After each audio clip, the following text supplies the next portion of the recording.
एक प्रसिद्ध कथावाचक है और शब्दों के क्या मिथिलावासी मिथिला में जन्म लिए, मिथिला के प्रति इनका बहुत सारे चिंतन रहता है और हम लोगों से बातचीत करते रहते हैं, बराबर हम लोगों से इस विषय पर बात होती है। आज जो हम लोग चर्चा प्रति चर्चा करेंगे, मिथिला की विशेषता पर चर्चा प्रति चर्चा करेंगे और खास करके मिथिला में तमाम तरह के चीजें हैं। आज जिस तरीके से अयोध्या राम जन्मभूमि पर लोग खुश हैं और सनातनी खुश भी होना चाहिए, क्योंकि प्रभु श्री राम की मंदिर बन रही है, उनकी विग्रह स्थापित हो रही है। तो हम लोग सनातन धर्म से जो हैं और सनातनियों को तो इस पर प्रसन्न होनी ही चाहिए। लेकिन क्या मिथिला को अपेक्षित रख करके समाज, चाहे वो राजनीतिक क्षेत्र हो, धार्मिक क्षेत्र हो, न्यासपीठ हो या तमाम तरह के संगठन हो, क्या मिथिला की बगैर विकास का, मिथिला की बगैर धर्म और संस्कृति से जोड़े, अयोध्या से जोड़े या मिथिला की दर्शन से जोड़े, क्या राम राज्य की परिकल्पना संभव हो सकता है? हम यही महाराज जी से पूछना चाहते हैं। देखिए, सभी को जय श्रीमन नारायण, जय सिया राम, जय श्री राधे। चंदन जी, आपका तो नाम ही चंदन है और चंदन जब तक पिसेगा नहीं तब तक सुगंधी नहीं फैलेगी। तो आपको तो 2 पत्थरों के बीच में पिसना है और तभी सुगंधी पत्थर को तो मिलेगी, लेकिन 2 पत्थरों के बीच में जब पिसेंगे तभी जाकर के वो सुगंधी और अगल-बगल भी जाएगी। इसलिए आपका स्वागत है, बहुत सुंदर आपने चर्चा उठाई है। सीता जन्मभूमि, मिथिला और वर्तमान परिदृश्य। वर्तमान परिदृश्य में श्री राम जन्मभूमि हम सभी 22 जनवरी को देख रहे हैं कि प्रधानमंत्री श्री नरेंद्र मोदी जी के द्वारा उद्घाटित हो रही है और प्रतिष्ठित हो रही है। ये हर्ष का भी विषय है और साथ में मिथिला के जनमानस के भी लोगों के बीच में एक उत्सुकता बढ़ रही है कि जहाँ केंद्र सरकार संपूर्ण भारत में वह उज्जैन का महाकाल हो या चारों कुंभ हो या वृंदावन हो, अयोध्या हो, काशी हो, जहाँ कहीं भी है, हर जगह केंद्र सरकार बड़े ही उत्सुकता के साथ संपूर्ण राजनीतिक शक्तियां इन सभी तीर्थों को विकास के लिए चेष्टा कर रही हैं कि वर्तमान परिप्रेक्ष्य में किया जाए। वहीं पर यदि ध्यान से देखा जाए तो मिथिला की ओर कहीं न कहीं उपेक्षा की दृष्टि दिखती है। यद्यपि मिथिला कभी किसी के ऊपर विशेष अपेक्षाकृत जीवन नहीं जीती है, चूँकि यह विदेह राज राजा जनक की भूमि रही है। लेकिन फिर भी जब सामाजिक चर्चा होती है तो काया और छाया दोनों की चर्चा अत्यंत आवश्यक होती है। जहाँ एक जगह सारी नगरी को सभी जगह सजाया जा रहा है, ठीक उसी जगह पर सीता जन्मभूमि मिथिला, जहाँ जगदम्बा भवानी जानकी, भगवती जानकी प्राकट्य को प्राप्त हुई, उस जगह को लेकर के जो एक सरकारी तंत्र है, यथा राजा तथा प्रजा की जो कल्पना है, तो राजा पर प्रजा को देखना एक आवश्यकता है। तो राजा की जो राजनीति में जो गलियारे बैठे लोग हैं, हम उनसे क्या अपेक्षा करें? आज सभी जगह सजाया जा रहा है, लेकिन वहाँ पर एक चीज़ मैं आज इस राम जन्मभूमि को लेकर के याद दिलाना चाहूँगा। श्री रामचरितमानस को लेकर के सभी लोग अनुसंधान करते रहते हैं वर्तमान समय में। वहाँ की स्थिति यह है कि जब कश्यप अदिति ने तपस्या किया, तो राम जानकी दोनों स्वरूप उनको दर्शन दे रहे हैं और उन दोनों स्वरूप यानी जासु वंश दे उपजहि उमा रमा ब्रह्मानी, ऐसे करके भगवान श्री राम जब दर्शन दे रहे हैं तो भगवती जानकी को भी की भी स्थिति वहां बताई जा रही है और उस अवस्था में उन्होंने वरदान दिया है कि मैं आपके घर में अवतरित होऊंगा और वही त्रेता में भगवान श्री राघवेंद्र सरकार के रूप में अवतरित होते हैं, उस स्वरूप को धारण भगवान करते हैं। तो श्री राम और भगवती श्री जानकी का गिरा अर्थ जन बीज सम कही बिन न भिन्न। यदि आज श्री राम जन्मभूमि का दर्शन सभी लोग कर रहे हैं और उस विग्रह के दर्शन प्रतिष्ठा में लोग उत्साहित हैं, बड़ा हर्ष का विषय है। लेकिन गिरा अरथ जल बीच सम, चंदन जी ध्यान देंगे, यदि कोई वाणी बिना अर्थ के होगी तो वह निरर्थक होगी। वह पागलों सी बात, पागल ही बिना किसी अर्थ की कोई बोली बोल सकता है।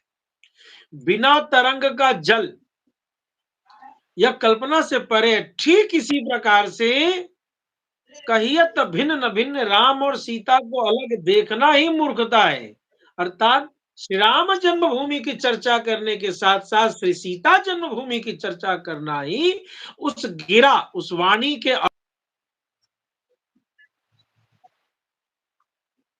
रहेगी, मगर वह उसमें अर्थात श्री राम जन्मभूमि के साथ साथ सीता जन्मभूमि के लिए यदि कुछ प्रयास हम सभी लोग कर सकें, तो इसको हम लोग साहित्य के दर्शन में कहेंगे सोने पे सुहागा। तो इसीलिए वर्तमान परिप्रेक्ष्य में इस जगह पर देखना आवश्यक है कि सीता जन्मभूमि के प्रति जो हमारे हिंदू जनमानस है, संपूर्ण विश्व के सभी हिंदुओं का मैं ध्यान आकर्षित करना चाहूंगा कि आप सभी सीता जन्मभूमि भी जरूर दर्शन करें, क्योंकि माता जानकी की प्रसन्नता के बिना राघव की कृपा की करना एक कोरी कल्पना है। इस प्रकार से हमें ध्यान पूर्वक सीता जन्मभूमि मिथिला के लिए भी और वहां के भी जनमानस के बीच में कल मेरी एक वीडियो निकली थी, जिसमें कि वहां की भी जनमानस में अब मिथिला को लेकर के जागरूकता बढ़ रही है। और आप एक जननायक हैं, जनता के बीच में रहते हैं, जनता के साथ जुड़े रहते हैं, तो आपसे भी मैं यही अपेक्षा करूंगा कि इन विषयों पर भी जन जागरण के लिए आप आंदोलन चलाते रहें, जिससे कि मिथिला हमेशा सजी रहे। अच्छा, ये तो हम लोग करते ही हैं। मिथिला के क्षेत्र में जब जन्म लिए हैं तो आपके उसी प्रसंग में था, जो मिथिला के क्षेत्र में जो व्यक्ति का जन्म हो वो व्यक्ति फिर पुनः इस पृथ्वी पर नहीं, उनको मोक्ष की प्राप्ति होती है। और ये सत्य भी है। लोग काशी के बारे में बताया जाए, आप ही से सुने हैं, शास्त्र के ही वेदों की वाणी है ये। किसी आपने कहा था जी, ये किसी कवि की वाणी नहीं है, किसी कविता के माध्यम से नहीं लिखा गया, वेदों की वाणी है, उपनिषद की वाणी है, जिसमें ये बताया गया है। हम लगातार हम लोग मिथिला क्षेत्र में जन्म लिए हैं, तो एक चीज और है, आपने बहुत अच्छी बात कही थी। जो मिथिला क्षेत्र में जन्म लेने वाले सभी मैथिल हैं, चाहे वो किसी धर्म के भी हो, किसी जाति के हो, किसी संप्रदाय के हो, सब मैथिल हैं। तो ये एक बड़ा ही हम लोगों के लिए उपलब्धि है, हम लोगों के लिए बड़ा हर्ष की विषय है। जहां लोग जाति के नाम पे, धर्म के नाम पे आपस में बटे होते हैं, वहां हम लोग मिथिला क्षेत्र, माँ जगत जननी जगदम्बा माँ सीता की धरती पर हम लोग एकत्रित एकजुटता का प्रतीक है। जहां सभी संप्रदाय के लोग, चाहे हिंदू हो, मुस्लिम हो, सिख हो, ईसाई हो, जो लोग मिथिला क्षेत्र में वास करते हैं, हम उन्हें मैथिल कहते हैं और दर्जा उन्हें दिया जाता है। ये बहुत ही पौराणिक परंपरा है, जहां पर किसी की नफरत की राजनीति नहीं चली। क्या इसके लिए हमारी मिथिला क्षेत्र का विकास संभव नहीं हो पाया? देखिए, कहीं न कहीं ऐसा हुआ है कि जो हमारे मिथिला के विद्वान जो रहे हैं, जो मिथिला के लिए कार्य करते रहे, उनकी बातों को उपेक्षित रूप से देख कर के ऐसा लगा कि जैसे शास्त्रों की बातों को जो आपने चर्चा की, उसके 2 प्रमाण मैं दे रहा हूँ। मिथिला वासिनो जीवा साक्षात राम स्वरूपिणा, साक्षात राम के स्वरूप हैं। तेषां दर्शनेनैव जीवान मुक्त तमो भवेत्। यानी कि किसी भी मिथिलावासी, यहाँ किसी मनुष्य की चर्चा नहीं है, किसी ब्राह्मण की चर्चा नहीं, किसी क्षत्रिय की, किसी वैश्य की, किसी शूद्र की चर्चा नहीं है।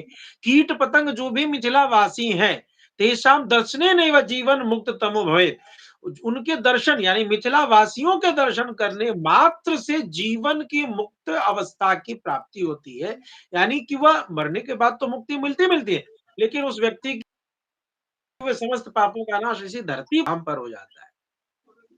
एक और प्रमाण आता है यद विष्णु पुराण का, कोटि जन्मार्जितम पापम स्वल्पम वा यदि वा बहु तत्सर्वम विलियम यान्ति मिथिलावासी दर्शनात्।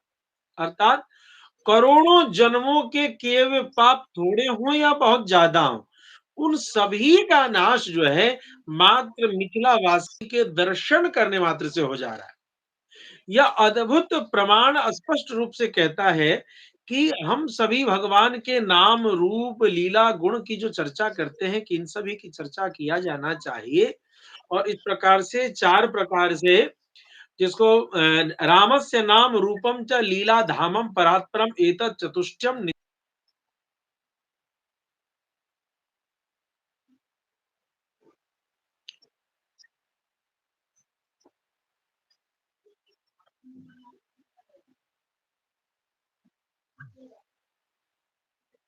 मिथिला हाथ में लेकर के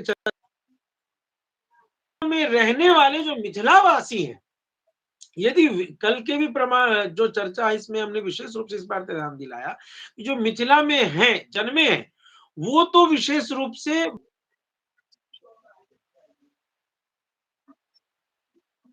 बाहर करके रहते हैं, भगवत धाम की प्राप्ति करते हैं। और इतना ही नहीं, जो दूर देशांतरों दूर देशांतर से भी मिथिला धाम की जय, मिथिला का स्मरण करते हैं, उन सभी को साकेत का वास या मोक्ष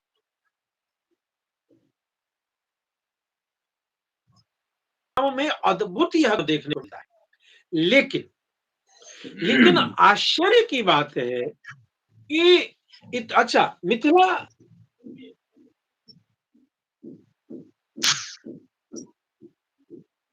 करते हैं, गांव में स्नान, दर्शन, पूजन आदि सभी करते हैं। चंदन जी, आप तो उस भूगोल से हैं, लेकिन फिर भी आपके माध्यम से मैं संपूर्ण भारतवर्ष को ही नहीं, संपूर्ण विश्व में जितने लोग हैं, उन सभी को मिथिला की परिसीमन की बात बताऊं कि मिथिला की सीमा क्या है। कि मिथिला की सीमा क्या है, तो कौशिकी तो समारभ्य गंडकी मधिगम्यवे योजनानि चतुर्विंशत व्यायामम परिकीर्तित। कई बार मिथिला को लेकर के शंका हो जाती है, मिथिला है क्या? कोसी नदी से लेकर के गंडकी नदी तक। कोसी नदी कौन है? जिन गुरु विश्वामित्र की शिष्यत्व भगवान श्री राम ने स्वीकार किए, उन गुरु विश्वामित्र की बहन है कोसी नदी। और ये हुई पूर्वी किनारा। पश्चिमी किनारा कौन है? गंडकी। अभी पूरे भारतवर्ष में बड़े खेद का विषय है कि इन सबका संबंध चूंकि मिथिला से है, और मिथिला एक द अनएक्सप्लोर्ड मिथिला की जो चर्चा इस शीर्षक में हम लोगों ने इस परिचर्चा में दी है, the unexplored Mithila, the unexplored Pilgrim. ये जो गंडकी नदी है, यदि चर्चा के विषय उठाया गंडकी नदी कौन है, तो संभवतः किसी के पास उत्तर नहीं होंगे। लेकिन गंडकी नदी है क्या? तो गंडस्थली, भगवान ने नरनारायण के रूप में जो तपस्या की, उस समय हिमालय में उनके गंडस्थली पसीने से, गाल से जो पसीना तपस्या का तेज चपका, और वह जो गंडकी नदी जिसमें शालिग्राम पाई जाती है, चंदन जी, पूरे भारत में ही नहीं, पूरे विश्व में नहीं है। और वह शालिग्राम इसी गंडकी नदी के उत्तर में, पूर्व मुख में पाया जाता है, और वह मिथिला का पश्चिमी किनारा है, जो चतुर्विंशति 24 योजन का है, अर्थात 96 कोस। पूरब से पश्चिम मिथिला की कितनी दूरी हो गई? 24 होके एक योजन में 96 कोस की चौड़ाई हुई।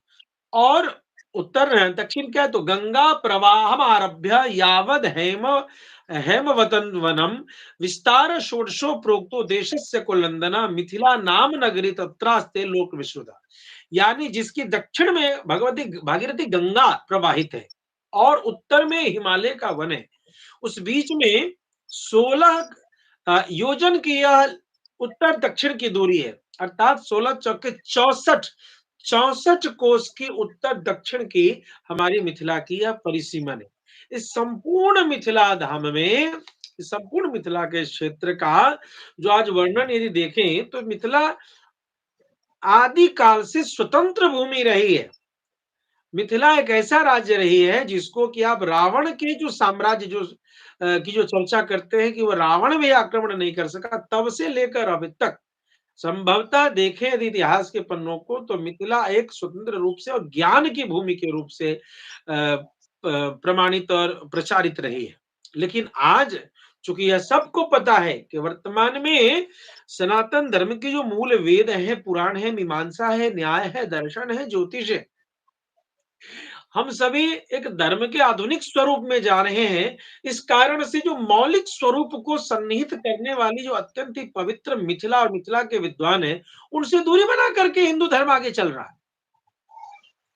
और राजनीतिक शक्तियां भी चाहती है कि मिथिला के विद्वानों की उपेक्षा करके, मैं बड़े दुख के साथ कहना चाहूंगा, मिथिला के एक अनमोल रत्न है, जो अभी वर्तमान में पूज्यपाद शंकराचार्य पीठ पूरी पीठाधीश्वर स्वामी निशिरानंद सरस्वती हैं, लेकिन कई बार धर्म की जो चर्चाएँ आती हैं, अभी वर्तमान में भी आपने देखा होगा शिलान्यास पूजन के समय भी और अभी जो प्रतिष्ठा आदि का क्रम हो रहा है, इन सभी चीज़ों में चूँकि वो मिथिला के रत्न हैं, इसलिए उनकी उपेक्षा करके और ये सारे कार्य हो रहे हैं। उनसे मंत्रणा करना उचित नहीं समझा जा रहा है।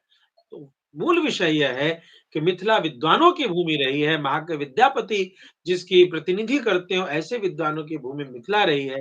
कालिदास की तपस्स्थली मिथिला रही है। महाकवि 2 हुए, महाकवि कालिदास और महाकवि विद्यापति और दोनों की तपस्स्थली मिथिला को ही रही है। ऐसे सुंदर पवित्र मिथिला से हम सभी हैं। हाँ, यह है कि हम मिथिला वासियों को वर्तमान परिदृश्य में अपने मिथिला को श्रृंगारित करने के लिए आगे ज़रूर बढ़ना होगा। अपने निज दोष को निहार लो बस हो गया भजन, कबीर साहब ने कहा। हमें अपने मिथिला को सँवारने के लिए आगे बढ़ना पड़ेगा और इसके लिए आप सभी जो जननायक हैं, उन सबों को भी समाज में इन विषयों को चर्चा में उठाना पड़ेगा। यदि हम बात करें सीता जन्मभूमि की, तो उसकी देखिए कितना सुंदर प्रमाण आता है। जानकी जन्मभूम्याम यह प्राण त्यागम करोति वै, जो जानकी जन्मभूमि सीतामढ़ी में जो प्राण त्याग करता है, स याति विष्णु पदवीम पाप राशिम समाप्त।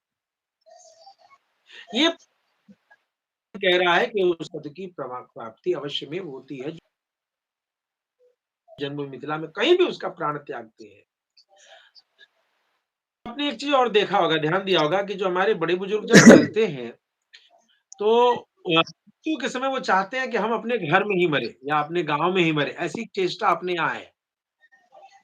इसका मूल कारण अपना गांव अपना घर नहीं है, मिथिला की किसी भी जगह पर 64 कोस और 96 कोस में कहीं भी कोई व्यक्ति की मृत्यु होती है, संपूर्ण मिथिला जानकी जन्मभूमि के रूप से जानी जाती है, उसमें मरने वाले की सदगति होती है, ऐसा पुराणों का प्रमाण आया है। वर्तमान परिदृश्य में हम सभी को आगे बढ़ना पड़ेगा। जैसा मैंने चर्चा किया, कल के प्रसंग में जिसको लेकर के पहले भी एक बार चर्चा हुई और आपका वह कार्यक्षेत्र भी रहा है। मैं आज बहुत ही प्रसन्न होता हूँ, जब वहाँ के किसानों के लिए जो रीगा, ऋग्वेद को समर्पित एक बहुत प्रतिष्ठित गाँव है रीगा। मैंने कल की भी चर्चा में इसको किया कि यजुर्वेद को समर्पित है यजुआर, आपकी जन्मभूमि वही है। सामवेद को समर्पित सामर, अथर्ववेद को समर्पित अथरी और ऋग्वेद को समर्पित रीगा। आपने रीगा में जो कार्य करके वहां पर रीगा चीनी मिल को पुनः शुरुआत कराने में जन आंदोलन किया, आज वह फलीभूत हो रहा है और किसानों को इसका लाभ हो ही रहा है।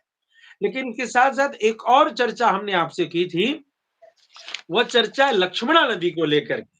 लक्ष्मणा नदी को लेकर के जो आपने और उस समय आपने जिज्ञासा की थी कि लक्ष्मणा नदी है क्या। लक्ष्मणा नदी को ध्यान से सभी श्रोतागण जरूर ध्यान देंगे कि लखनदेई नदी, इस सीतामढ़ी का माता सीता के प्राकट्य से पहले एक नाम सुलक्ष्मणा बताया जाता है, इसी लक्ष्मणा नदी के नाम पर। जिस लक्ष्मणा नदी, जिस लखनदेई नदी को आज लोग उपेक्षाकृत, वहां के स्थानीय लोग भी इस पर ध्यान नहीं दे पा रहे हैं, उसी नाम से सीतामढ़ी का पहला नाम सुलक्ष्मणा होता था। सीता के प्राकट्य के बाद इसका नाम सीतामढ़ी हुआ। तो उसके बारे में प्रमाण क्या कहते हैं, लक्ष्मणा नदी है क्या? साक्षात लक्ष्मी स्वरूपा है लक्ष्मणा नदी। और जब तक सभी सीतामढ़ी वासी ध्यान देंगे, जब तक लक्ष्मणा नदी लखनदेई सूखी रहेगी, उस क्षेत्र के बच्चों को बाहर जाकर के रोजी रोटी के लिए दौड़ना पड़ रहा है। इसका मूल कारण है कि वहां की जो लक्ष्मी स्वरूपा लक्ष्मणा नदी है वो सूखी है और सारी राजनीतिक, शासनिक, प्रशासनिक सारी विधियां असफल हो रही है, क्योंकि लक्ष्मी स्वरूपा जो लखनदेई नदी है उसके ऊपर कुठारा घात हो रहा है। लचंदन जी ध्यान देंगे, उन भगवती लक्ष्मणा की असंतुष्टि के कारण वहां इतने एक से एक, आपने देखा होगा हमारे सीतामढ़ी, दरभंगा, मधुबनी इस क्षेत्र के एक से एक विद्वान है, एक से एक प्रशासनिक अधिकारी है, लेकिन वहां पर रोजगार का निर्माण नहीं कर पा रहे। बाहर जाके कमा रहे, वहां से धन ला रहे, लेकिन वहां रोजगार असफल हो जा रहे, कोई राजनीतिक उपक्रम नहीं हो पा रहा। इसका मूल कारण लक्ष्मणा नदी का यह स्थिति है। तथा सा लक्ष्मणा ज्ञेया महापातक नाशनी समुद्र तनया साक्षात स्वयं लक्ष्मी प्रकीर्तिता। यह लखनदेई नदी भगवती लक्ष्मी का ही स्वरूप है। तो जिस जगह पर लक्ष्मी को रोका जा रहा हो, लक्ष्मी को सुखाया जा रहा, जो चंचला लक्ष्मी है, चंचला लक्ष्मणा थी, उसको सुखा दिया गया, उसके ऊपर लोगों ने कब्जा करके घर बना दिए, घरों के नाले निकालने लगे। बताइए उस क्षेत्र में भगवती लक्ष्मी के रुष्ट होने पर कैसे संवर्धन होगा, कैसे विकास होगा मिथिला का। इसीलिए मैंने आपसे पहले भी कई बार टेलीफोनिक टॉक पर ये चर्चा की थी कि लखनदेह को जीवित करना संपूर्ण मिथिला के लिए आवश्यक है, और मिथिला जब सजेगी तो अवश्यमेव संपूर्ण भारत को एक शुभ संदेश प्रदान करेगी। बिल्कुल, आपका जो पहले भी इस विषय पर चिंतन था, मनन था, हमारी बात तो इस पर चल ही रही थी और बहुत गंभीरता से हमने जानने की भी प्रयास किया जो मिथिला में किन-किन नदियों का क्या महत्व है और बहुत सारी चीज ज्ञान आपसे मिला। चूंकि राजनीतिक क्षेत्र में होने के कारण हम उन सभी पहलुओं को जानना चाहते हैं जो हमारे धर्म, संस्कृति, हमारी सभ्यता से जुड़ी हुई है। अब राजनीति करने के लिए तो बहुत सारे चीज हैं जिस पर राजनीति किया जा सकता है, लेकिन जब तक हम अपनी संस्कृति, हम अपनी मूल संस्कृति का रक्षा नहीं कर पाएंगे, तब तक हम राजनीति करके क्या कर लेंगे। समाज का विकास संभव तब तक नहीं हो सकता है जब तक हमारी संस्कृति और हमारा संस्कृत नहीं बचेगा, हमारी सभ्यता संस्कृति नहीं बचेगी। आज हमारी सभ्यता संस्कृति पर अंग्रेजों के द्वारा जो घात किया गया, चोटित किया गया, जिसका परिणाम है जो आज हमारे समाज में हमारे ही लोग हमारे साथ नफरत की राजनीति करते हैं, हमारे समाज को बांटने की राजनीति करते हैं। विकास की राजनीति ये नहीं है। राम मंदिर पर भी चर्चा, राम राज्य की परिकल्पना है। हम तो राजनीतिक और सामाजिक जीवन में हमेशा जिए हैं, समाज के लिए आंदोलन किए हैं, धर्म के प्रति एक आस्था है, भगवान के प्रति एक आस्था है और आस्था पे कार्य करते हैं। हम धर्माचार्य तो है नहीं जो उस पर हमारी कोई वक्तव्य होगी, लेकिन तदुपरांत आज जो देश में चल रही है, जिस तरीके की राजनीति देश में चल रही है, हम लोग राम राम राम की विरोधी नहीं है। हमारे राम कुटुंब है, हमारे राम तो हमारी माँ जगत जनक जगदम्बा हमारी बहन है, हमारे घर के हमारे बुजुर्ग भी बहन समझते हैं, माता समझती है, बुआ समझती है, जो समझती है हमारे घर के हैं। और हम एक कुटुंब के नाते प्रभु राम को राजा राम भी कहते हैं, प्रभु राम भी कहते हैं, भगवान राम भी कहते हैं। तो हम अपेक्षा कब कहीं करेंगे इसकी कोई अन्यथा नहीं है। लेकिन चूंकि हम राजनीति में हैं और ऐसे दल में नहीं है जो दल आज राम जी के नाम पे राजनीति करते हैं, तो कहीं ना कहीं हम लोगों को भी टारगेट किया जा रहा है जो आप हिंदू विरोधी हैं, राम विरोधी हैं, लेकिन मुख्यतः आप तो धर्माचार्य हैं, आप तो धर्म के रक्षक हैं, आप लोग तो न्यासपीठ के बड़े पीठाधीश्वर हैं। हर शब्दों को, वेद हो, शास्त्र हो, दर्शन हो, हर शब्द को ज्ञाता है आप लोग, अनुभवशीलता है। क्या राम का शास्त्र संबद्ध जो सनातन संस्कृति, सभ्यता संस्कृति से था, क्या उस राम को, क्या प्रभु श्री राम को उस तरीके से क्या स्थापित किया जा रहा है? ऐसा कुछ हो नहीं रहा। आपने एक चर्चा किया, हम लोग इस पर वक्तव्य देते हैं लेकिन लोग बोल देते हैं, चूंकि हम तो जिस परंपरा से आते हैं, लोग तुरंत कहते हैं अरे इस पार्टी से ये तो धर्म विरोधी है, ये तो मुसलमानों की पार्टी है, हम इस पे नहीं जाते, ये तो राजनीतिकरण है। लेकिन आप जिस सीतामढ़ी की, जिस गांव से मैं जन्म लेता हूँ, वो गांव ही यजुर्वेद से है। तो हमें कोई समझाएगा धर्म क्या है, शास्त्र क्या है, तो हम ये तो किसी छलावे वाले व्यक्ति से नहीं जानना चाहेंगे ना, हमें उससे प्रमाणित चाहिए जो हम सनातनी हैं और हम हिंदू हैं। हमको प्रमाण की आवश्यकता नहीं है, क्योंकि हम उस गांव में ही जन्म लिए जहाँ ऋग्वेद, यजुर्वेद, सामवेद, चारों वेद में एक वेद के नाम पे उस गांव को नाम रखा गया है और उस वेद से संबद्ध है वो गांव। उस गांव में और दूसरे मिथिला क्षेत्र, जिस मिथिला का वर्णन आपने अभी वेद, शास्त्र, धर्म, विष्णु पुराण से किया है, उस मिथिला क्षेत्र में हमारा जन्म हुआ है। दूसरे जहां चाणक्य हुए, जहां आर्यभट्ट हुए, जहां कवि विद्यापति हुए, जहां कालिदास हुए, उस मिथिला, उस बिहार का मैं हूं। तो मुझे किसी से प्रमाण की आवश्यकता नहीं है। लेकिन अपने समाज के विकास के लिए, अब रीगा की बात करें, रीगा चीनी मिल के लिए आपके स्मरण में है, जो हम लोगों ने कई आंदोलन किया, वहां के किसान के आंदोलन किया, किसानों के लिए किया, गन्ना के किसान को मिले उसकी मुआवजा, उसके लिए भी हम लोगों ने बहुत सारे प्रयास किया।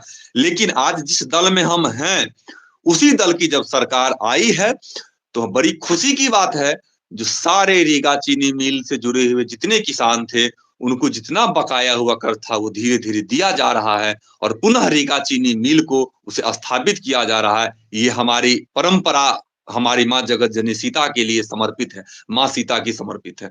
दूसरी चीज, आपने, हमें लगता है 2001 या 2 से आप पुनौरा धाम की उत्थान के लिए संघर्ष किया था, वो हमारे स्मरण में था और जब भी आपसे चर्चा होती थी तो होता था।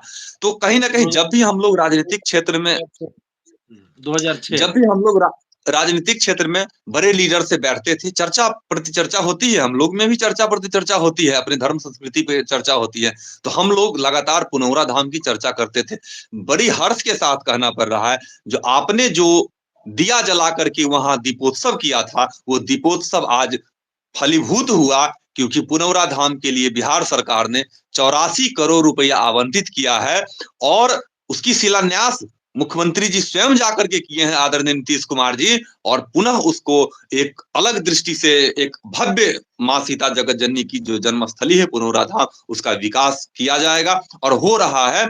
हम किसी प्रमाण से वंचित नहीं, हमें ये प्रोपेगेंडा फैला करके लोगों को दिखाना नहीं है जो हम कर रहे हैं, परंतु यह अवश्य करना चाहिए जो हम वहां प्रयास करेंगे, जो हमारी सरकार जब उसकी पूरी तरीके से सौंदर्यीकरण हो, तो सभी पीठ के धर्माचार्य वहां आए, सभी शंकराचार्य वहां उपस्थित हो, सभी पीठ के पीठाधीश्वर वहां उपस्थित हो और पुनः उनको भी बुलाया जाए जिन्होंने उस स्थली के, जैसे आप लोगों ऐसे संत ने उस स्थली के लिए लड़ाई लड़ा है। यह चीज हम सरकार से करेंगे, हम इस विषय पर बात करेंगे, ऐसी एक समागम हो ताकि पूरे देश देखे जो माँ जगत जननी सीता की जन्मस्थली का उत्थान वेद सम्मत किया गया है और आचार्य पीठ व्यास पीठ के द्वारा किया गया है। ये किसी प्रधानमंत्री मुख्यमंत्री के लिए कार्य नहीं है जो आचार्य पीठ और धर्म पीठ की स्थापना करे, उनकी प्रतिमा का अनावरण करें। हम ऐसे संप्रदाय और परंपरा से नहीं आते हैं, हम हर धर्म, हर संप्रदाय, हर व्यक्ति को मानते, चूंकि हम मिथिला में जन्म लिए हैं,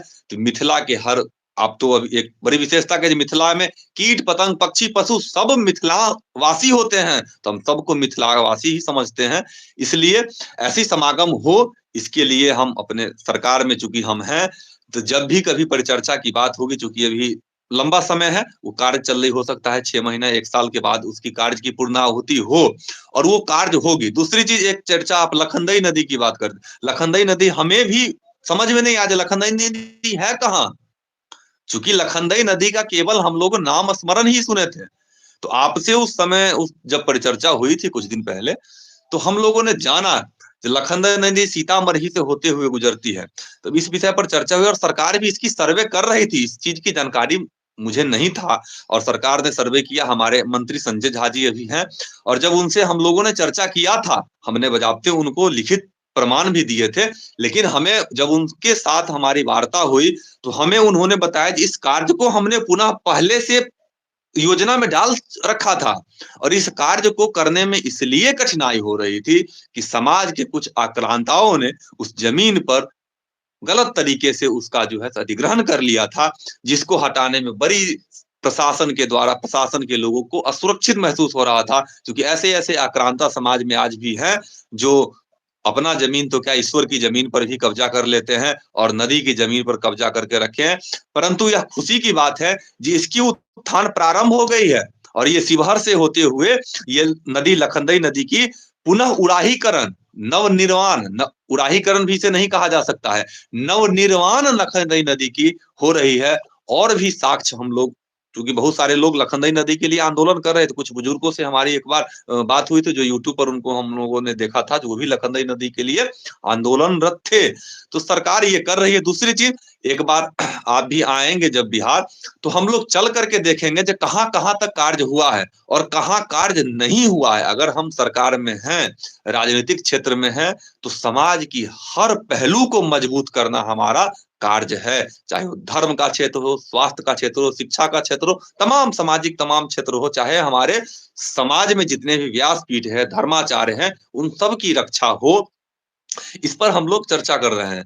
तीसरा चीज, मिथिला क्षेत्र का एक समागम है जहां आप भी जाते थे और एक जिसे कुंभ कहा जाता है, मिथिला का कुंभ, वो स्थल है आपको सिमरिया घाट। सिमरिया घाट के उत्थान के लिए बता दे, उस पर तो आप ही चर्चा लंबे कर सकते हैं, क्योंकि सिमरिया घाट मिथिलांचलों के लिए एक संगम ही कहा जाता है और एक नदी का जो हमारी छोर, जो अभी आप एक श्लोक के माध्यम से बताया जी मिथिला क्षेत्र कहाँ है, तो दक्षिण में जो मिथिला का क्षेत्र है वो वहां सिमरिया घाट पर मिलता है, जिसके लिए भी हमारी सरकार 115 करोड़ रुपया देकर के उस सिमरिया घाट को सुसज्जित कर रही है। वहां मिथिला घाट बन रहे हैं, वहां शेड बन रहे हैं, वहां स्नान करने के लिए महिलाओं के लिए चूंकि कल्पवास होती है, 1 महीना की कल्पवास वहां होती है, उसके लिए बहुत सारे आधुनिक व्यवस्था से सुसज्जित किया जा रहा है, जिसकी भी स्थापना होगी और भव्य तरीके से मिथिला को सजाया जा रहा है चारों बगल से। मेरे पास तो तमाम तरह की चीज है, चाहे वो अहिल्या स्थान हो, चाहे वो गौतम कुंड हो, मिथिला में तो तमाम तरह के क्षेत्र हैं। हमें लगता है जो राम राज्य का परिकल्पना तभी संभव हो पाएगा कि मिथिला के सभी क्षेत्रों को बारीकी से देखा जाए। परंतु एक दुर्भाग्य की बात है, तो जब से ये एनडीए की सरकार बनी है, तो हमें नहीं लगता जी मिथिला क्षेत्र के, अभी तो आपने कहा जो मिथिला के शंकराचार्य होने के नाते, मिथिला क्षेत्र में उनका जब जन्मस्थली मिथिला क्षेत्र था और वो पूरी पीठाधीश्वर है, शंकराचार्य है, तब भी उनका अपेक्षा किया जा रहा है। जब व्यक्ति का उपेक्षा किया जा रहा है तो मिथिला का उपेक्षा इतने जोरदार तरीके से किया जा रहा है। परंतु हम लोग राजनीतिक क्षेत्र में हैं और राजनीतिक क्षेत्र में रहने के बावजूद भी मिथिला का बेटा है, तो मिथिला के लिए जब जो भी संभव हो पाएगा, जो भी निर्देश आप लोग का मार्गदर्शन होगा, आप लोग से जानकारी मिलेगी, हम लोग करेंगे। तो ये उपलब्धि हमने बताया जो आपका भी किया कहीं ना कहीं योगदान है। और हमें लगता है जो हम तो आंदोलनकारी हैं, जब कोई भी व्यक्ति आंदोलनकारी का कार्य पूर्ण होता है, चाहे 5 साल बाद, 10 साल बाद, 15 साल बाद, तो एक ऐसी खुशी की अनुभूति होती है जैसे खुशी एक किसान को अपने फसल को देख करके होता था, जैसे अनुभूति एक मजदूर को अपने मजदूरी लेने के वक्त होता है शाम में, इसी तरह की अनुभूति एक आंदोलनकारी, एक धर्माचार्य आंदोलन हो, सामाजिक आंदोलन हो, राजनीतिक आंदोलन करने वाले को खुशी प्राप्त होती है। और हमें कहीं ना कहीं इस बात का गर्व भी है, इस बात पर हम प्रफुल्लित है जो मिथिला क्षेत्र आज बदल रहा है और आप लोग का भी योगदान है। और मिथिला की परंपरा, हमें लगता है जो ये मिथिला केवल हम लोगों को विकास करने से मिथिला का परंपरा का विकास नहीं होगा, तो मिथिला के प्रचार प्रसार किस व्यवस्था से हो। मिथिला चूंकि मिथिला ही एक ऐसा क्षेत्र है जो पूरे विश्व में कोई ऐसा देश नहीं है, कोई ऐसा शहर नहीं है जहां कम से कम मिथिला के 2, 4, 10 लोग ना हो। तो कहीं ना कहीं हमारा क्षेत्र तो पूरे विश्व है। अखंड भारत जो एक परिकल्पना था अखंड भारत का, वसुधैव कुटुंबकम, सभी वसुधा, हम तो पूरे वसुधा को अपना मानते हैं, इस पृथ्वी पर जितने लोग हैं सबको अपना मानते हैं। लेकिन कुछ राजनीति करने वाले लोग इसको भ्रमित कर रहे हैं। तो मिथिला में हम लोग किस तरीके से प्रचार प्रसार करें, जो हम विकास बताएं, जो पुनौरा धाम का उत्थान हो रहा है, सिमरिया घाट का उत्थान, अहिल्या स्थान है, गौतम कुंड, उसको एक सर्कल वाइज में किस तरीके से हम लोग जोड़े, इस पर चर्चा बताइए कैसे उसको किया जाए। देखिए, बहुत ही सुंदर आपके सूचना प्राप्त हुई कि लक्ष्मणा नदी, जिसको लखनदेई कहते हैं, उसके लिए सरकारी तंत्र के माध्यम से जो है कार्य हो रहा है। और वास्तविक तो यह है कि बड़ा सुंदर एक प्रमाण आता है, कीटा पतंगा मशकाश्च सर्वे जले चराहा। कीट, कीड़ा, पतंग जो रोशनी पे उड़ करके जो मर जाती है, जिसको दिया जलाते हैं ना, शम्मा और परवाना उर्दू अल्फाज है। मशकाश्च, मशकाश्च मतलब मच्छर आदि ये जितने हैं, सर्वे जले चरा, जलचर मछली आदि जितने हैं, भूमि चराश्च सर्वे, जो धरती पर चलने वाले जितने जीव जंतु हैं, गच्छन्ति ते भूमि तले, जो धरती के नीचे चलने, यानी धरती के नीचे, धरती पर तो चलने वाले हैं, धरती के नीचे यानी सांप, बिच्छी, ये निवासात परम पदम योगी जनैर दुरापम। यानी कि मिथिला ऐसी पवित्र भूमि है कि इसमें रहने वाले सांप, बिच्छी, कुकड़ा, घोंघा, ये जितने जीव हैं, इन सभी को योगियों को दुर्लभ गति, जो परम पद, जिसको परम धाम कहते हैं, उसकी प्राप्ति स्वतः सिद्ध होती है। इतना सुंदर प्रमाण वेद कहता है। अब ये जो चर्चा अभी लखनदेई की नदी की आई है, बहुत सुंदर उगाहीकरण हो रही है। तो यहाँ पर एक छोटी सी और इसके साथ लखनदेई नदी का, जो जैसे हम सभी माघ महीने में जाते हैं तीर्थराज प्रयाग, कार्तिक में यमुना स्नान आदि का लाभ का है, जो बहुत लोग कार्तिक वास करते हैं। तो लक्ष्मणा नदी में स्नान कब करें, आप एक जननायक हैं और जनता के बीच रहते हैं, तो लोग जब आप लखनदेई की चर्चा कर रहे होंगे क्षेत्र में, तो वे लोग पूछेंगे कि यहाँ जाते कब हैं? क्योंकि रोज़ तो जाने की एक अलग बात है, महिमा है और इस बार हमने देखा कि वहाँ के घाट पर भी आरती आदि की तैयारी और ये सभी प्रकल्प वहाँ के संगठन और एनजीओज़ अब शुरू कर रहे हैं, देख के बड़ा मन हर्षित हुआ। लेकिन विशेष तिथि क्या है लखनदेई सेवन का? उसका प्रमाण आपके सामने मैं यहाँ दे रहा हूँ और भी श्रोताओं को इसका लाभ होगा। तस्या स्नानेन पानेन विष्णु रूपो भवे नरः। लक्ष्मणा नदी में स्नान करने से और उसके जलपान करने से विष्णु रूप हो जाते हैं सारे मनुष्य। कब? विशेष तिथि क्या है? वैशाखस्य सिते पक्षे नवम्यां स्नानम यत्फलम तथा चैत्रे नवम्यां च मया वक्तुम न शक्यते। अर्थात वैशाख महीने की शुक्ल पक्ष नवमी तिथि और चैत्र महीने के शुक्ल पक्ष नवमी तिथि अर्थात राम जन्मभूमि और राम जन्म के उत्सव पर और वैशाख शुक्ल नवमी यानी माता जानकी के जन्मोत्सव, इन दोनों अवसर पर यदि लक्ष्मणा नदी में स्नान किया जाए तो यह विशेष रूप से समस्त पापों को नाश करने वाली और मंगलकारी होती है। मेरा आप सभी से निवेदन रहे कि जो हमारी मिथिला है, मिथिला के बारे में एक डॉक्यूमेंट्री बनाई जाए, जिसमें कि सारे धामों की चर्चा हो, मिथिला के बीच में जो धाम हो और जो मैंने एक बार एक चर्चा किया था कि ये जितने जैसे शिवहर और सीतामढ़ी के बीच का सड़क हो या जहाँ हो, वहाँ पर कुछ इन्फॉर्मेशन या तो शिलापट्ट पर या होर्डिंग के द्वारा या जो सीतामढ़ी एक जैसे पुनौरा पे कोई जाता है तो उसको अहिल्या की जानकारी वहाँ मिल जाए। कुछ ऐसे क्षेत्रीय मंदिर की जानकारी जो एक-एक मंदिर है, यदि हम दीवालों पर नहीं लिख सकते या कोई वो बहुत महँगा लगता है तो कम से कम अब सीता जन्मी पुनौरा पर लेते हैं, तो वहाँ पर हलेश्वर की जानकारी हो, वहाँ पर जो अहिल्या स्थान है उसकी जानकारी हो, मतलब 100 किलोमीटर में जो जितने मंदिर हैं, उनकी दर्शन एक दूसरे से अन्योन्याश्रय संबंध करके जिस किसी पौराणिक मंदिर में जाएँ, क्योंकि यह बड़े दुःख का विषय है कि कई बार उस क्षेत्र के लोगों से भी यदि पूछा जाए, सीतामढ़ी के जनपद वासी से यदि हम पूछते हैं सहरसा की बात कि वहाँ चंडिका स्थान के बारे में आप क्या जानते हैं? तो उनको कुछ पता नहीं होता। यदि हम सहरसा में जाकर के किसी से पूछते हैं पंथपाकड़, जो आप शायद गए हों, हमारे मुख्यमंत्री नीतीश कुमार जी भी पंथपाकड़ गए थे, उसके हुँ। संरक्षण की कृत्य किया था। बहुत से तथ्य छिपाए जाते हैं। जानकी नवमी को राज्यकृत छुट्टी को की घोषणा नीतीश कुमार जी के ही सत्र में दिया गया था। अभी है कि नहीं, ये जानकारी नहीं, लेकिन जानकी नवमी को राज्य स्तरीय छुट्टी की घोषणा उन्होंने कुछ वर्ष पूर्व किया था। तो ऐसे कार्य वो करते रहे। इतना ही नहीं, समस्तीपुर में हम जाते हैं तो महाभारतकालीन जो लाक्षागृह का जो जलन का अवशेष है, वहाँ एक गाँव है जिसका नाम है पाण, यानी पांडव से नाम पाण।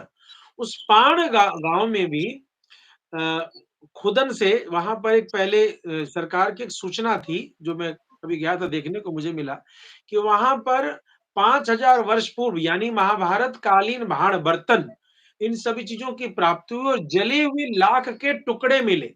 तो जो लोकाचार में वहाँ कथा है कि यहाँ पर ही लाक्षागृह हुआ, वो बात उस साक्ष्य से प्रमाणित हुई थी।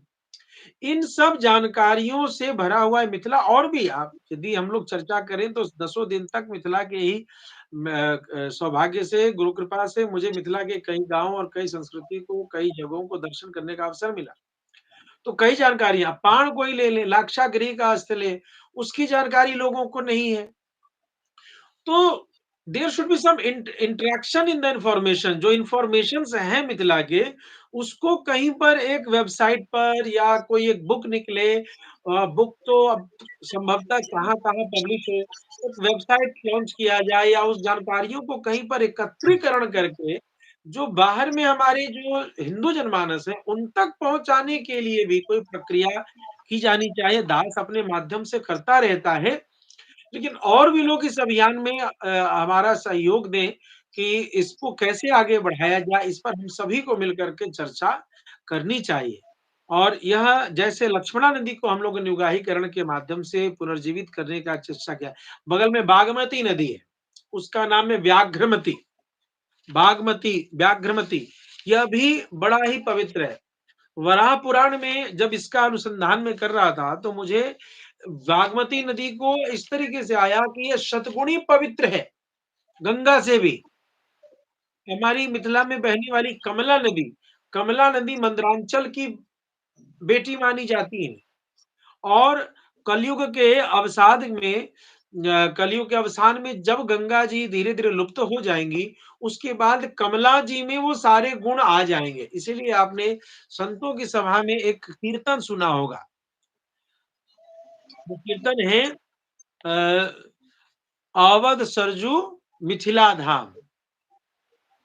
अवध सरजू कमला मिथिला विमला मिथिला धाम, अवध सरजू सीताराम।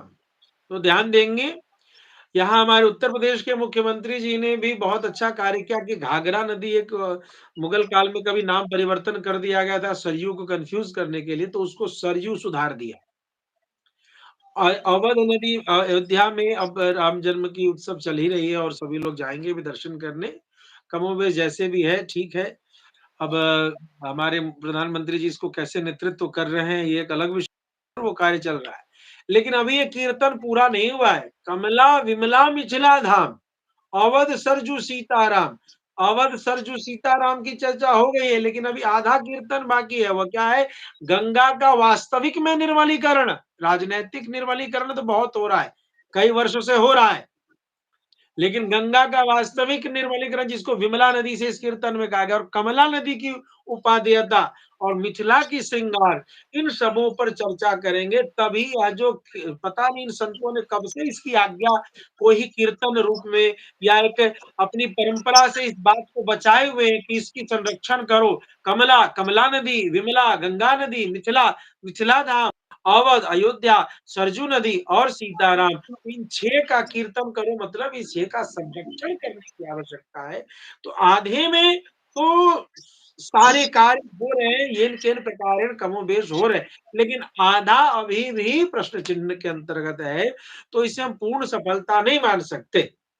हमें इस पर शांत, या कहते हैं ना कि अब बहुत कुछ हो गया, अब तो तान चदरिया पड़ी है, उससे ऊपर उठ करके पुरुषार्थ करना होगा और मिथिला का यह कर्तव्य हो गया। कमला नदी, विमला मिथिला के दक्षिण में और मिथिला।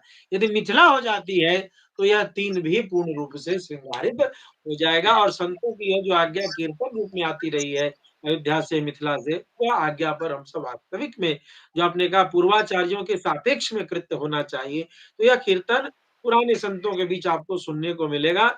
ये हमेशा कहते हैं, तो आधे का कर्तव्य अभी हम मिथिला वासियों पर पड़ा हुआ है।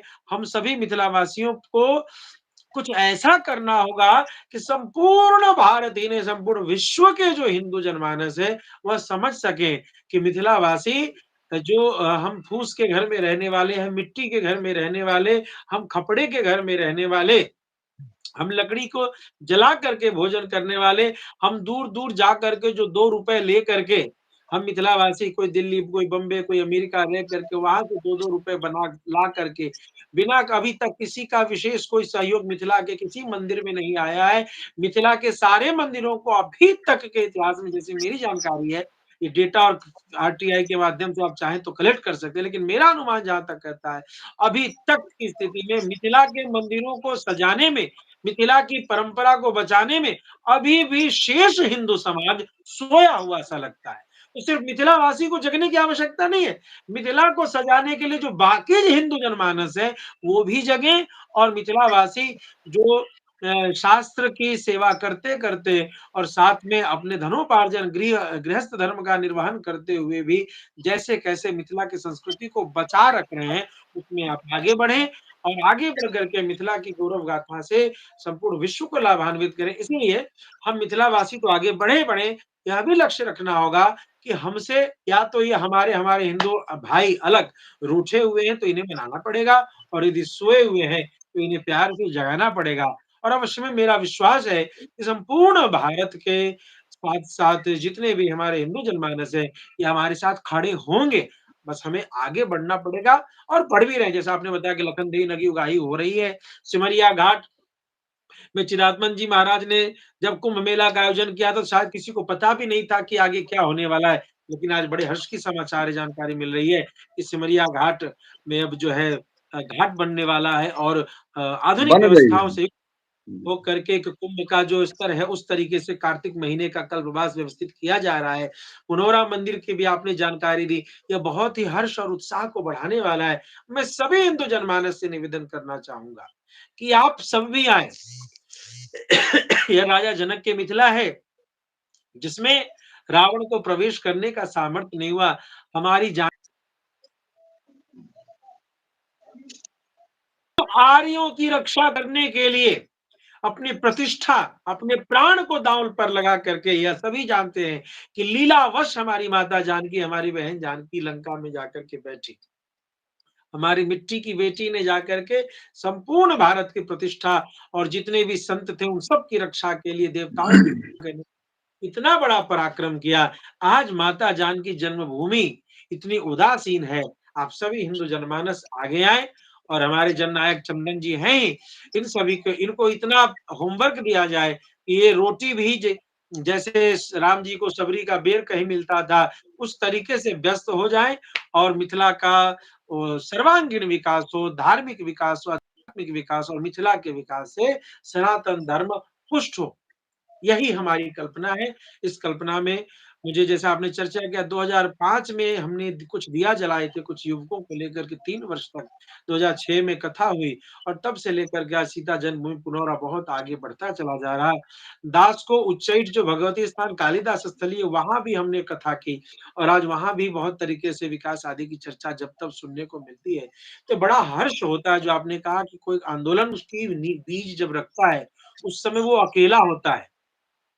मुझे याद है जब सीताकुंड पर वहाँ काई लगी थी, तो कुछ फिटकिरी, कुछ चूना लेकर के दास गया था और कुछ बच्चों को लेकर के जब काई छुड़ाता था 2006 की संभवतः की घटना है, तो कुछ लोग कहने वाले थे, ये पोखरा कभी साफ होता है? और हमने कहा था यदि कभी तुमने गली की नाली को साफ किया होता, तो ये प्रश्न नहीं पूछते। साफ करने से बहुत कुछ साफ होता है और जैसा आज आप बता रहे हैं, आज उसी सीता जन्मभूमि पर बहुत सुंदर विकास की संभावनाएँ बन रही हैं।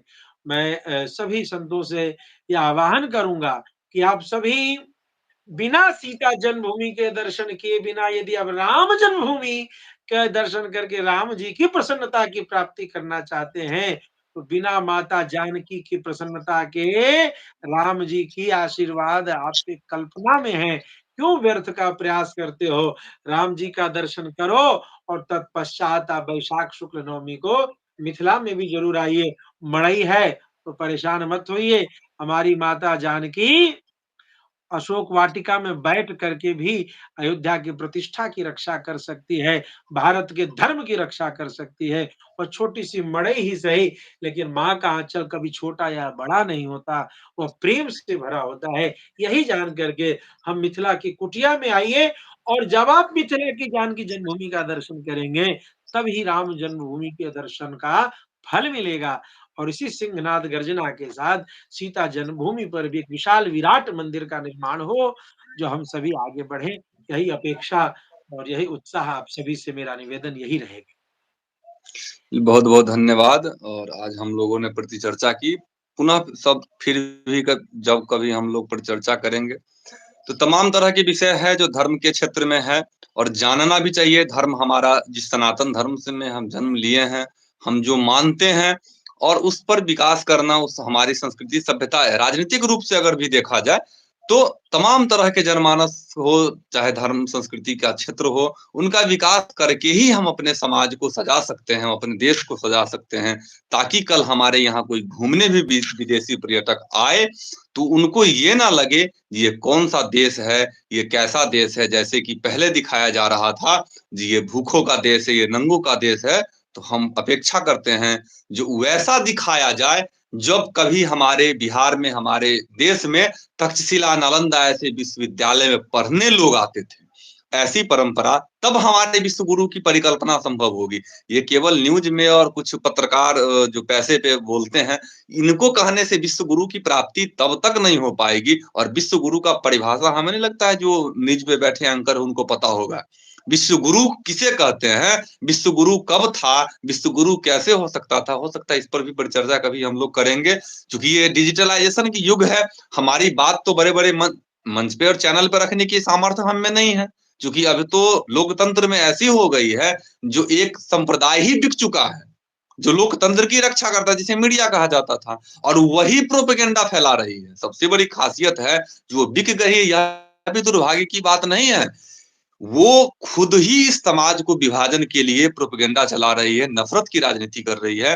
तो हम लोग के लिए माँ सीता जगत जननी जगदम्बा की कृपा से एक डिजिटलाइजेशन की युग आया है, 4G का युग आया है, जो हमारे समाज के जो लोग हैं, इंजीनियर हैं, हमारे समाज में जो उत्थान करने वाले लोग हैं, इसकी आविष्कार किया। इस आविष्कार का लाभ हम लोग ले, इसका दुरुपयोग ना करें, और इसका लाभ हम लोग चर्चा प्रतिचर्चा में ही करें। क्योंकि पहले तो ग्रंथ लिखते थे विद्वान, पहले तो काव्य लिखते थे, दर्शन लिखते थे, लेकिन अब तो लिखने की भी व्यवस्था नहीं है, सामर्थ्य ही नहीं लोग लिखते। लेकिन छोटी छोटी वाक्यों को अगर हम लोग समाज तक पहुंचाएंगे तो हो सकता है यह भी एक हमारा आंदोलन का ही रूप हो, समाज सही दिशा में जाए, समाज भ्रमित नहीं हो, समाज दिशाहीन नहीं हो, समाज एकजुट रहे, सब सब लोग एक साथ रहे, वसुधैव कुटुंबकम की अपेक्षा रखे, और हम लोग साथ चले, इसकी अपेक्षा रखते हैं। खास करके सभी धर्म के धर्माचार्य, हम सनातन धर्म में हैं तो हम सनातन धर्म के ही धर्माचार्य पर चर्चा करेंगे।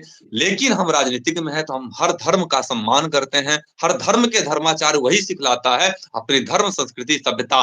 और जो भारत में जन्म लिए हैं तो भारत की धर्म संस्कृति सभ्यता उन सभी धर्मावलंबियों का है जो मेरा है। इसलिए हम लोग कहीं किसी से पृथक नहीं है, अलग नहीं है, हम लोगों सभी लोगों का एक ऐसा अनुशीलन है। और हम लोग प्रयास करते रहते हैं, चूंकि हमारे क्षेत्र में किसी तरह का आयोजन होता है तो उसमें यह देख करके नहीं दुकान लगाई जाती है इस धर्म के हैं, इस जाति के, इस जाति के हैं, ऐसा नहीं होता। एक उत्सव का माहौल होता है, उसी उत्सव के माहौल को पुनः हम लोग स्थापित करें। और कुछ वर्षों से धर्म के नाम पे जो हम लोगों को बांटा जा रहा है, इसको अलग रखा जाए। धर्म हमारा मूल है, धर्म हमारा संस्कृति है, लेकिन विकास का एक अलग कार्य होता है। जो विकास आपने कहा, सरकार जब आते हैं, प्रधानमंत्री बनते हैं, मुख्यमंत्री बनते हैं, तो उनका काम है सामाजिक विकास, समाज की स्थापना करना, समता मूलक समाज की स्थापना करना, सभी का सम्मान करना। क्योंकि राम राज्य की परिकल्पना ही किया जाएगा जब सभी को शिक्षा मिले, मुफ्त रोजगार, मुफ्त शिक्षा मिले, मुफ्त स्वास्थ्य की सुविधा हो और रोजगार हो। यही तीन शायद राम राज्य की परिकल्पना है। और ये अगर नहीं हो रही है तो हमें लगता है कि राम राज्य की परिकल्पना संभव हो सकता है। और हम लोग ऐसे राम राज्य की परिकल्पना करें बिहार में, जो भी शिक्षा का क्षेत्र भी उत्थान पर है, शिक्षा के जगत में रोजगार दिया जा रहा है, शिक्षकों की परमानेंट नियुक्ति की जा रही है, नौकरी दी जा रही है। तो ये तमाम तरह के कार्य हम लोग करते आ रहे हैं। ये तो राजनीतिक विषय है और हम नहीं चाहते तेरा लंबा राजनीतिक विषय पर चर्चा हो, लेकिन पूरा धर्म की विषय पर चर्चा परिचर्चा हम लोग पुनः फिर करेंगे। और कुछ जिज्ञासा होती है, हम लोग भी तो इसी समाज के लोग हैं, और कुछ जिज्ञासा से सीखने को भी मिलता है, ताकि समाज का उत्थान हम लोग सही दिशा में कर पाए। आज राजनीतिक में लोग आते हैं जानकारी के अभाव के कारण, यहाँ तो धर्म और जाति के राजनीति से लोग वंचित नहीं रह पाते हैं। समाज इतने भ्रमित हो गए हैं, जो समाज में लोग नेता ही बनाते हैं अपने समाज में, धर्म और जाति के नाम पे, अनुभव के नाम पे नहीं बनाते हैं, बुद्धि कौशल और दक्षता के नाम पे नहीं बनाते हैं। तो हम चाहेंगे जो हम लोग जो कार्य कर रहे हैं उस पर दक्षता भी हो, बुद्धि कौशल्य हो, अपने धर्म संस्कृति, अपने सभ्यता, अपने समाज की सभ्यता संस्कृति का अनुभव भी हो, और उस पर हम लोग कार्य कर सके। और बहुत ही प्रसन्नता हुई आपसे बात करके, मिथिला क्षेत्र पर जानकारी मिली है, इसलिए आज बहुत ही प्रसन्नता हुआ।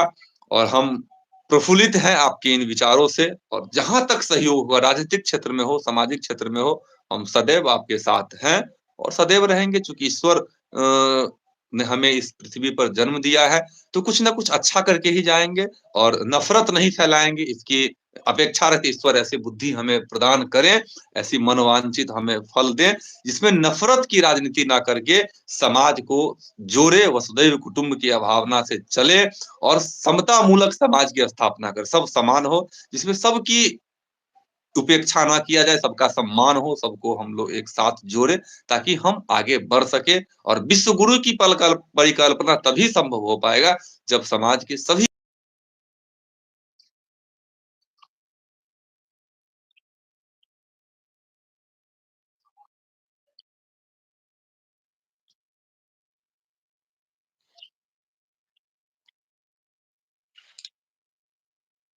आप सभी श्रोताओं का बहुत-बहुत धन्यवाद और ऐसे ही सुंदर चर्चा को लेकर के जब कभी भी चंदन जी और हम सभी एक विषय को लेकर के उठते हैं, तो आप सभी इसमें सहभागिता निभाते हैं और आशा करता हूँ यह जानकारी और यह जो परिचर्चा है मिथिला को लेकर के आप सभी को ज़रूर पसंद आई होगी। तो इस विशेष चर्चा को खूब सभी लोगों तक अपने सामर्थ्य से ज़रूर पहुँचावें, जिससे कि सभी लोग हमारे मिथिला के प्रचार-प्रसार के आंदोलन में हमारे साथ खड़ा हो सकें और हम मिथिला को सजा सकें, जिससे कि क्षेत्र के लोगों को तो इसका लाभ मिले ही मिले, संपूर्ण भारत को भी इसका लाभ मिल सके। पुनः फिर किसी एक आवश्यक विषय के साथ हम सभी प्रस्तुत होंगे। तब तक के लिए धन्यवाद। जय सिया राम।